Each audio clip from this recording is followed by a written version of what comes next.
अस्सलामुअलैकुम। उम्मीद है कि आप तमाम स्टूडेंट्स खैरियत से होंगे। आज हम अपना एक नया टॉपिक शुरू करने जा रहे हैं। जैसा कि आप जानते हैं कि हालिया लॉकडाउन की वजह से तमाम तालीमी सरगर्मियाँ मअतल हैं, तो उस सिलसिले को मद्देनज़र रखते हुए हमने कुछ जर्नल टॉपिक्स का इंतखाब किया और इसको आप तक पहुँचाना है।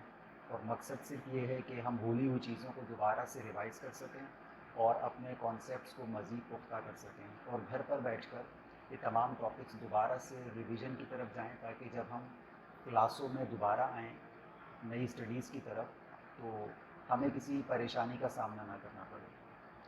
तो आज एक जर्नल टॉपिक को लेंगे जो कि 6 क्लास 7, 8, 9 और 10 इन चारों क्लासों को कवर करता है और चारों में इसके लेसन्स मौजूद हैं।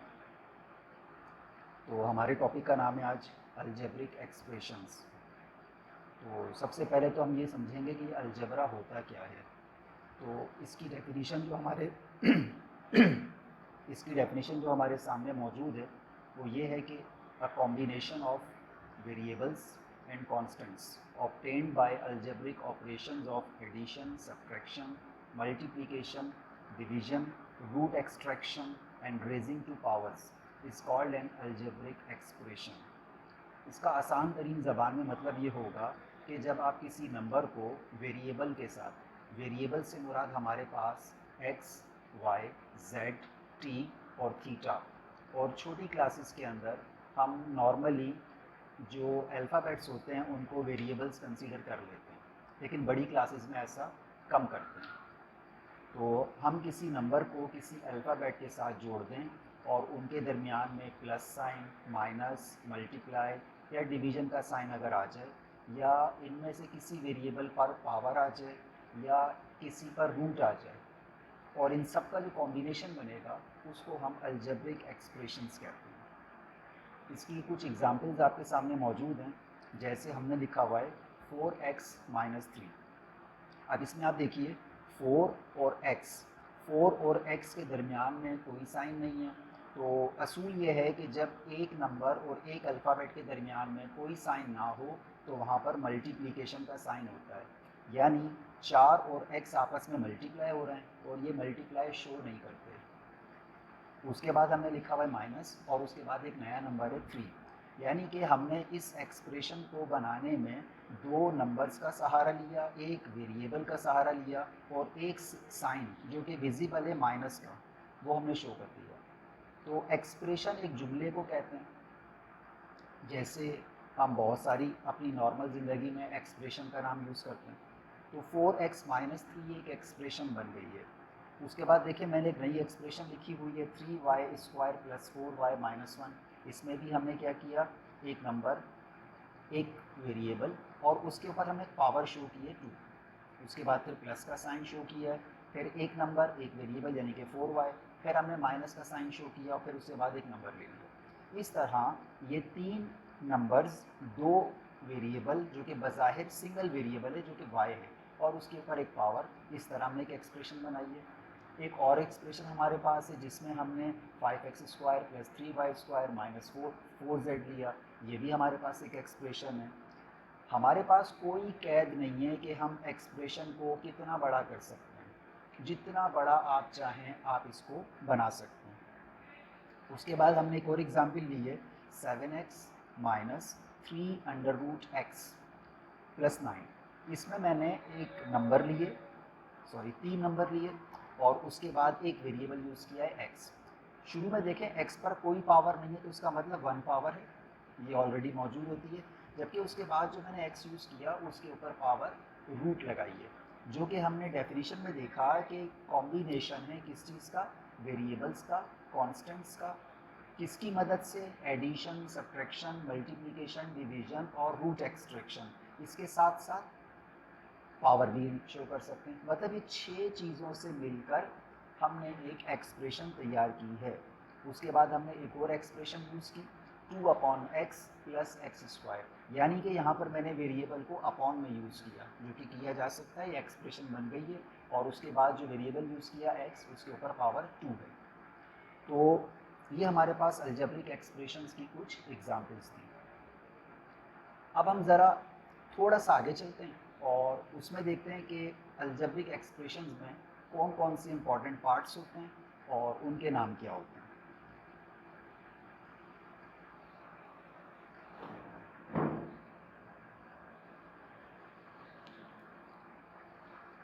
अब हमारे पास एक एक्सप्रेशन है 4x² + 3।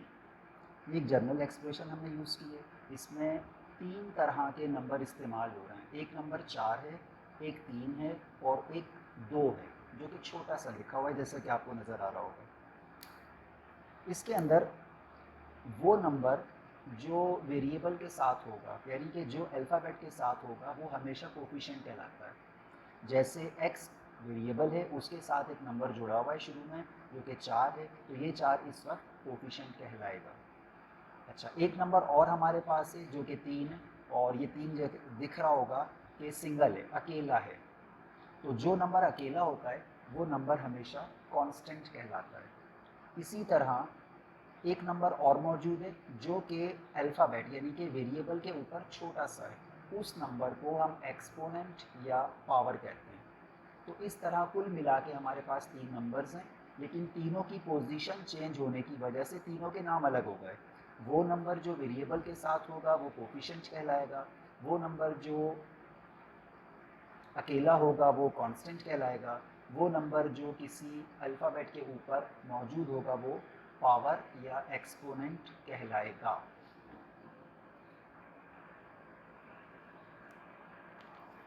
अब हमने एक और एक्सप्रेशन यूज़ की 7y24 - 6। इसमें भी आप देखें कि आपको 3 नंबर्स दिए जा रहे हैं। एक नंबर 7 है, एक 4 है, एक 6 है। बात वही पुरानी वाली होगी कि वो नंबर जो वेरिएबल के साथ होगा वो कोफिशिएंट कहलाएगा, वो नंबर जो अकेला होगा वो कांस्टेंट कहलाएगा, वो नंबर जो किसी वेरिएबल के ऊपर है वो एक्सपोनेंट या पावर कहलाएगी। यानी कि हमारे पास 7 जो है ये कोफिशिएंट है, -6 किसी भी नंबर के उल्टे हाथ पर जो साइन होता है वो उसका अपना होता है, जो कि 6 के साथ हमारे पास माइनस है, लिहाजा इसमें कांस्टेंट -6 होगा। और एक नंबर और नज़र आ रहा होगा जैसा कि आपको ऊपर, ये कहलाएगा एक्सपोनेंट या पावर। जिन नंबर्स के शुरू में कोई साइन नहीं होता वहाँ पर प्लस साइन माना जाता है, और जिन नंबर के शुरू में माइनस आ जाए तो फिर वो माइनस शो करना पड़ता है, जैसा कि हमारे पास 6 के साथ है, यानी कि -6। यानी कि मैं इसको कह सकता हूँ +7 या सिर्फ 7, ये +4 या 4, जबकि ये कहलाएगा -6। इसको आप 6 नहीं कह सकते, कांस्टेंट पूरा कहलाएगा -6। अब हम समझने जा रहे हैं कि टर्म क्या होती है। जैसा कि हमने अलजेब्रिक एक्सप्रेशन की डेफिनेशन पढ़ी, उसके बाद अलजेब्रिक एक्सप्रेशन को पहचानना सीखा कि अलजेब्रिक एक्सप्रेशन बनती कैसे। अब उस अलजेब्रिक एक्सप्रेशंस के अंदर कुछ इंपॉर्टेंट चीज़ें हैं जो कि हमारे पास टर्म कहलाती है। तो सवाल ये है कि टर्म क्या चीज़ होती है। टर्म बेसिकली अलजेब्रिक एक्सप्रेशन के छोटे छोटे टुकड़े पीसीज होते हैं, पार्ट्स होते हैं। टर्म बनती किस तरह है। टर्म के लिए आपको सिर्फ 2 साइंस की ज़रूरत होती है जो कि प्लस और माइनस होते हैं। जैसा कि मैंने आपको बताया कि किसी भी नंबर या वेरिएबल का साइन हमेशा उसके उल्टे हाथ यानी कि शुरू में पाया जाता है। तो आप देखिए हमारे पास एक एक्सप्रेशन मौजूद है 3x + 4y - 6z + 5। अगर गौर किया जाए तो इस 3 के शुरू में कुछ नहीं है, इसका मतलब यहाँ पर प्लस का साइन मौजूद है। तो पहले प्लस के साइन से लेकर दूसरे प्लस के साइन तक जो मैंने आपको मार्किंग की है, यहाँ तक का जो पोर्शन होगा ये एक टर्म कहलाती है। इसी तरह अगले प्लस से लेकर उसके बाद पहला प्लस या पहला माइनस जो भी आ जाए वहाँ तक का जो पोर्शन होगा वो दूसरी टर्म कहलाती है। इसी तरह तीसरे साइन से लेकर उससे अगले यानी कि माइनस से लेकर अगले वाले प्लस तक का जो पोर्शन होगा ये थर्ड टर्म कहलाएगी। और इस तरह एक नया साइन प्लस शुरू हो गया, इस प्लस के बाद से लेकर आखिर तक, क्योंकि इसके बाद तो कुछ मौजूद नहीं है, तो यहाँ तक हमारे पास चौथी टर्म कहलाएगी। तो हमारे पास इसमें 4 टर्म्स हैं टोटल, तो मैं यहाँ लिख देता हूँ 4 टर्म्स। पहली टर्म हमारे पास है +3x, दूसरी टर्म हमारे पास है +4y, तीसरी टर्म हमारे पास है -6z और चौथी टर्म आपके पास है +5। इस तरह हमारे पास एक नई एक्सप्रेशन आ रही है 5x² -4y³ +2z² -2xy +4yz। ये मैंने एक्सप्रेशन थोड़ी सी बढ़ा दी है, इसकी लेंथ को ज़्यादा कर दिया है। अब शुरू वाला प्लस है, इस प्लस से लेकर अगले प्लस या अगले माइनस तक का जो भी पोर्शन होगा ये हमारे पास एक टर्म कहलाएगी, यानी कि ये पोर्शन एक टर्म है, यानी कि +5x²। उसके बाद अगली टर्म हमारे पास है -4zy³ से लेकर प्लस से शुरू तक, ये हमारे पास दूसरी टर्म कहलाएगी। इस तरह तीसरी टर्म हमारे पास है +2z²। इस तरह चौथी टर्म आपके पास है -2xy। इस तरह पांचवी टर्म आपके पास है +4yz। टर्म बेसिकली प्लस और माइनस तक के दरमियान का, दो प्लस के दरमियान, दो माइनस के दरमियान, एक प्लस या एक माइनस के दरमियान या एक माइनस एक प्लस के दरमियान तक का पोर्शन टर्म कहलाता है। वाज़ेह रहे कि मैंने मल्टीप्लाई या डिवीजन को टर्म में शुमार नहीं किया। अब हमारे पास एक तीसरी एक्सप्रेशन है, इसके अंदर हमारे पास 1 2 3 4 5, यहाँ पर 5 टर्म्स हैं, यहाँ लिख देते हैं बेशक 5 टर्म्स। उसके बाद हमने एक और एक्सप्रेशन ली है, इसमें देखिए ये प्लस मौजूद है, इस प्लस से लेकर अगले प्लस के शुरू तक एक टर्म, फिर +b² दूसरी टर्म, फिर +c² तीसरी टर्म, फिर +2ab चौथी टर्म, फिर +2bc पांचवी टर्म और फिर +2ca ये छठी टर्म। तो इसमें 1 2 3 4 5 6, यहाँ 6 टर्म्स आ गए।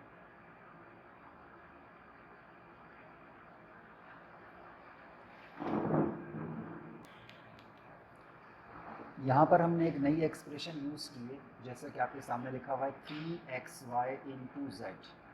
बेशक x और y के दरमियान में मल्टीप्लाई का साइन मौजूद है, लेकिन मैंने उसके बाद भी एक मल्टीप्लाई का साइन शो किया है। उसके बाद देखिए -2x² y², फिर डिवीजन का साइन मौजूद है और 2xy, उसके बाद +4z³, फिर +3y³ डिवाइड बाय y। तो इसमें हमारे पास कितनी टर्म्स मौजूद हैं देखना ये है। तो हमने आपसे कहा एक प्लस से लेकर दूसरे प्लस या दूसरे माइनस तक का जो पोर्शन होगा वो एक टर्म है। मल्टीप्लाई अगर बीच में आ जाए या डिवीजन बीच में आ जाए तो उसको काउंट नहीं किया जाएगा। तो मतलब ये हुआ कि इस प्लस से लेकर अगला माइनस ये है, तो यहाँ से लेकर यहाँ तक का जो पोर्शन है ये एक टर्म कहलाएगी। अब उसके बाद देखिए ये माइनस का साइन और इस माइनस के बाद दूसरा साइन प्लस का जो नज़र आ रहा है वो यहाँ पर है बीच में, दो यहाँ पर मल्टीप्लाई का साइन है, यहाँ पर मल्टीप्लाई का साइन है, यहाँ पर मल्टीप्लाई का साइन है, यहाँ पर मल्टीप्लाई का साइन है और इनके दरमियान में एक डिवीजन का साइन भी है। ना तो हम मल्टीप्लाई को कैलकुलेट कर रहे हैं, ना हम डिवाइड को कैलकुलेट कर रहे हैं। हम माइनस से लेकर अगले वाले प्लस के शुरू तक इसको टर्म मान लेंगे। उसके बाद देखिए +4z³, इस प्लस से लेकर यहाँ तक एक और टर्म आ गई। उसके बाद 3y³ divide by y। Divide जो है ये नई टर्म का इशारा नहीं देता हमें, लिहाजा हम कहेंगे प्लस से लेकर लास्ट तक ये हमारे पास एक और टर्म है। तो टोटल टर्म्स की तादाद कितनी हो गई 1 2 3 एंड 4। तो देयर आर 4 टर्म्स।